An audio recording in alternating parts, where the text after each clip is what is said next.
Hi, I'm Shelly Juskowicz on the executive ministry team at Mariners Church and the women's pastor.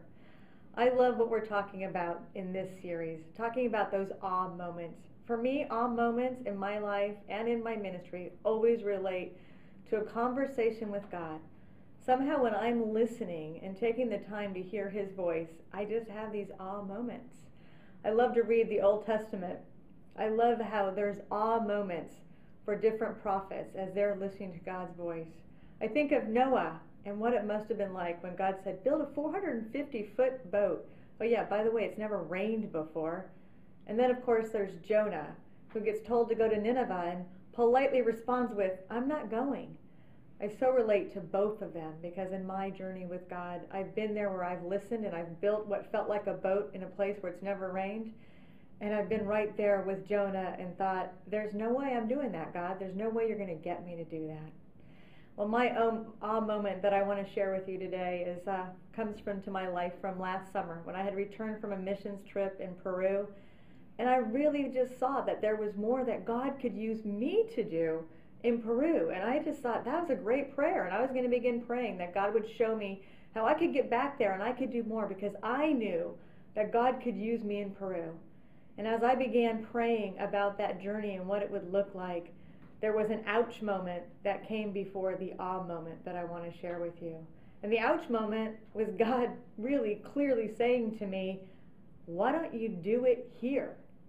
And I thought, what do you mean, why don't I do it here? I do a lot of things here.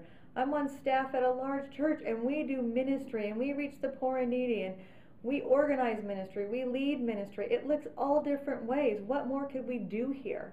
I think that's part of the fun about going to Peru is it was something that was really different.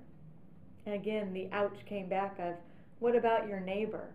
I thought, what about my neighbor? We're doing ministry all over our community and our county with hundreds of people. What was he really saying to me?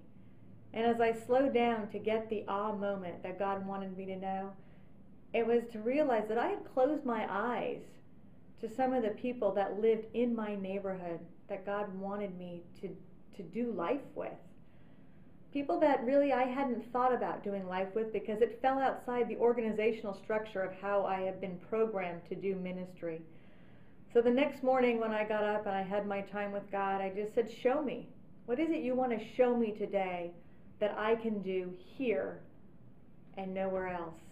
And as I left the gym around 6:30 that morning and went to get my cup of coffee with my friends, God said, buy coffee. And I thought to myself, I'm going to buy coffee. I do that every day. God said, buy coffee for the day laborers in the parking lot who aren't holding any. And so I looked around on this cold morning and saw these men waiting for work. And I thought, I could buy them coffee. So I bought them coffee.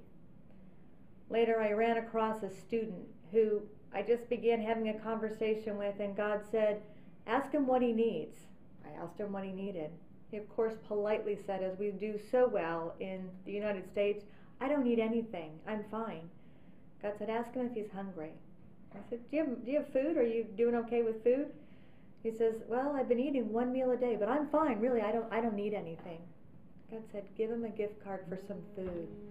And so I gave him a gift card, and he got some food, and it made me really think that night. I've never really gone hungry except by choice.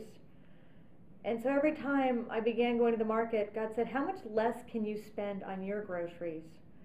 And I began spending less and less each time I went to the market so that I could accumulate a gift card for what would be the balance of my budget. And I just keep them in my purse.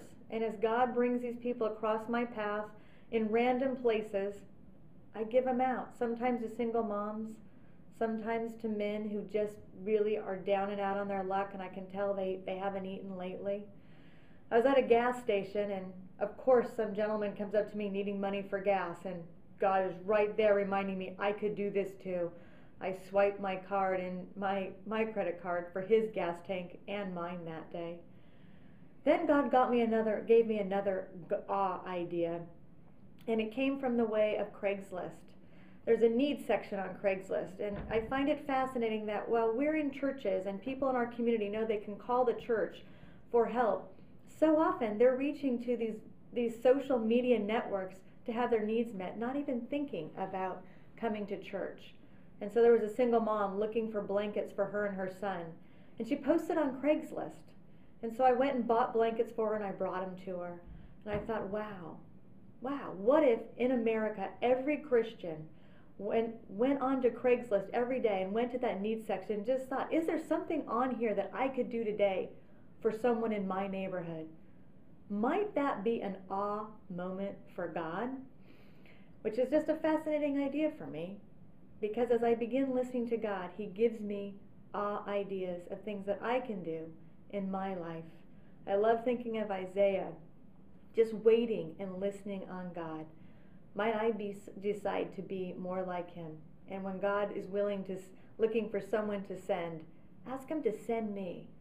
And I think of the verse in Isaiah 30:18, just being reminded that God waits for us to come and listen. Might you do that? Might we all do that a little more? Thanks for listening.